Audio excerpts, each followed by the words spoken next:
wife and I are missionaries to Africa. It sounds really weird to say that. And if you know anything about the first 4 decades of my life, you would say it's impossible. It would never happen. It was nowhere on my radar, but God does things like that. You might be surprised to know that I didn't grow up in a Christian household. I think that as a child, I think I went to church twice, once on an Easter and I think once on a Christmas. My parents would tell me that they raised me in a Christian household and that going to church is what good people did. It's just that we never actually went to church or read the Bible or prayed or did anything like that. I think maybe I got halfway through a prayer on a Thanksgiving once, and he would just start to tear up.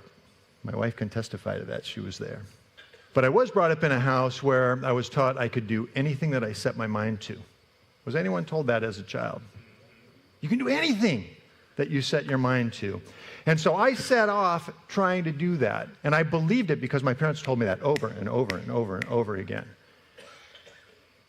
But, you know, I look at this photo, and here we have Shaquille O'Neal, 7'1", 325 pounds with a size 22 shoe. And Simone Biles, 4'8", 104 pounds, and she could live in one of Shaq's shoes. And at one point in life, they were considered the best in the world at what they did. But they can't do whatever they put their mind to. There is no way that Simone Biles could have played center for the Lakers. And there is no way that if Shaq said, I want to be the champion on the uneven parallel bars. So it was a lie. But I believed it because I was told it over and over again. And so I set my mind on that. And my culture just piled onto that. They said, you know, a successful life, a happy life is having status and achievement and money. And that's what I set my mind to do. At 17 years old, I followed that playbook to the letter. I read Zig Ziglar's, see you at the top. I wrote down all my goals, everything I wanted to accomplish. I put it on a small sheet of paper. Actually, it wasn't that small. It was a pretty good sized sheet of paper. And I read it every day. Put it back in the drawer, read it every day. Filled my mind with who I wanted to be. And I would be really embarrassed to tell you what was on that list. The worldly accomplishment and the building a monument to Dave list. The God I worshiped was the one that stared back at me in the mirror. And my value, my identity is in what I had accomplished. And everything in my life reinforced that paradigm. My culture reinforced it. In school, if you get good grades, you're better than if you don't, right? You're just better.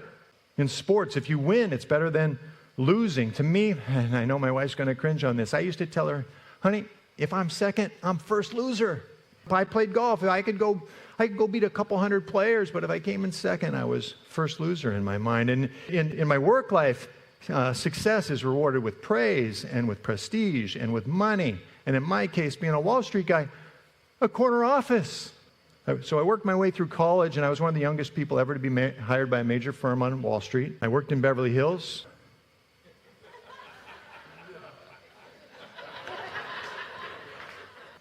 And my career took off. I worked for every firm except Goldman Sachs, and I turned them down twice. It was really a mistake. It would have been better to go, but I thought I could make more money competing against them rather than joining them.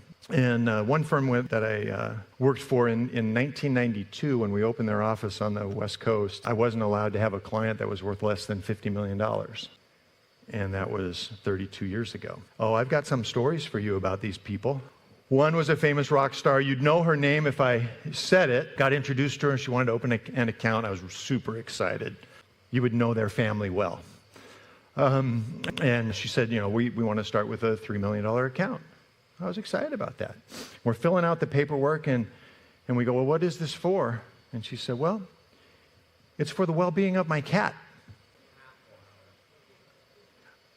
To which I immediately thought, do you have any dogs? So here it is. I mean, we're sitting down, and the thing that can happen to you when you become so self-focused is your thinking can get so twisted that you think you need to set up an account for your cat for $3 million. But everything that I had written on that list, I accomplished by 35. And the the world got really tough. From 35 to 40 was difficult. It was difficult on my marriage. It was a dry time. And all of that changed because God intervened in my life. My best friend, other than my wife, was my business partner. And he walked in one morning and said, do you have a minute? Nothing good ever happens after that, right? Nothing good follows that line. And he said, I'm taking the business from you. And I just couldn't believe it. We had sat next to each other for 15 years. We had split everything 50-50. We had no contracts. We both came in and did our best. And we just shared equally in the money that we made.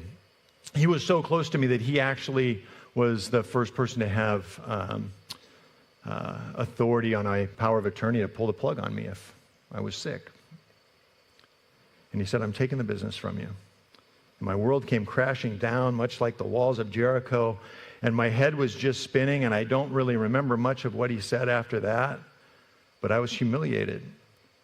And my source of identity and security vanished in an instant, and I still have dreams about it. It was 23 years ago.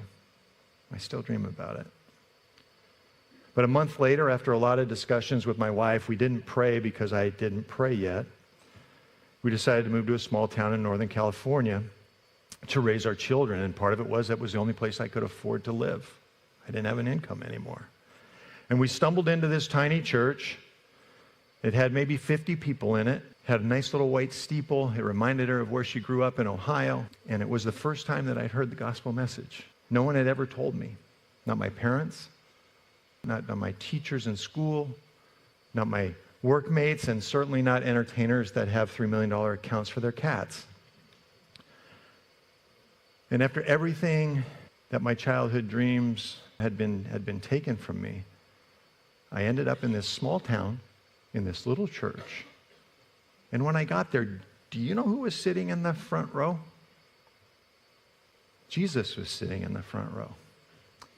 And he had been waiting for me all that time. He had been waiting 42 years for me to come in to this house and to replace my American dream playbook with truth.